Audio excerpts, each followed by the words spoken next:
जो जमीन सरकारी है, जमीन सरकारी है, एकच नारा, एकच नारा, एकच नारा। आम्हाला फाशी दिली तर आम्ही फाशी बी घेऊ शकतो, आम्हाला काही केलं तर करू शकतो, पण आम्ही वावर सोडणार नाही।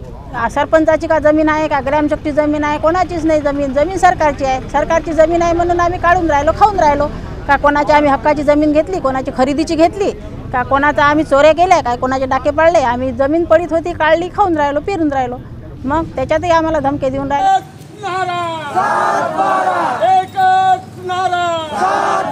या संघटनेच्या स्थापनेची गरज का पडली, कशाकरता पडली, हा प्रश्न अत्यंत असा गोरगरिबांच्या जिव्हाळ्याचा प्रश्न होता, म्हणून ही संघटना स्थापन केली। 1996 साली ही संघटना स्थापन केली।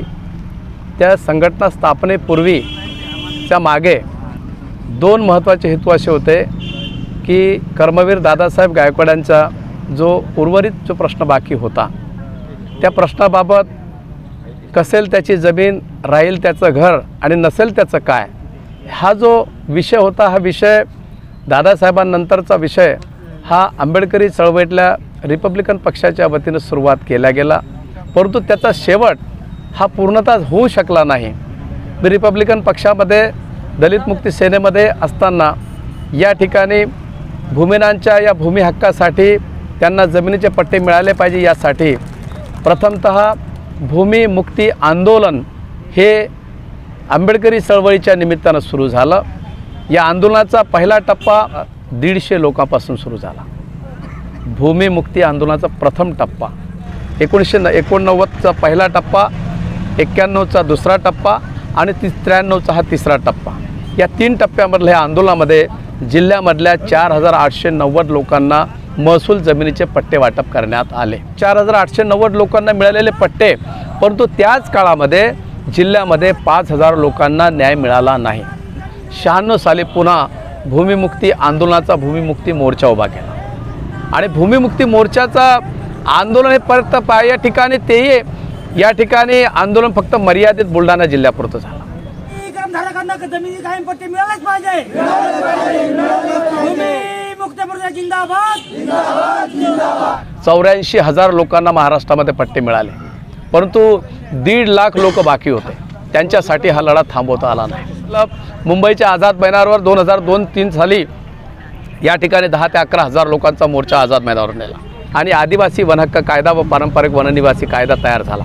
13 डिसेंबर 2005 पूर्वीच्या लोकांना वन जमिनीचे पट्टे देण्याचा सरकारने निर्णय घेतला। या निर्णयाच्या आधारावर सुद्धा हजारो लोकांना राज्यामध्ये पट्टे मिळाले, परंतु बुलढाणा जिल्ह्यातल्या किमान 500-600 लोकांनाच या ठिकाणी पट्टे मिळू शकले।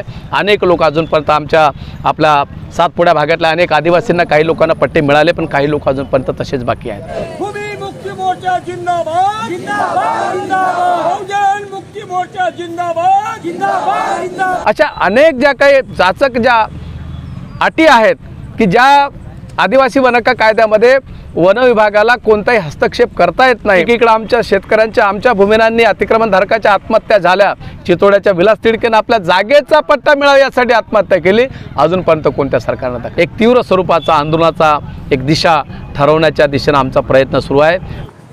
भूमिमुक्ती मोर्चा थांबणार नाही।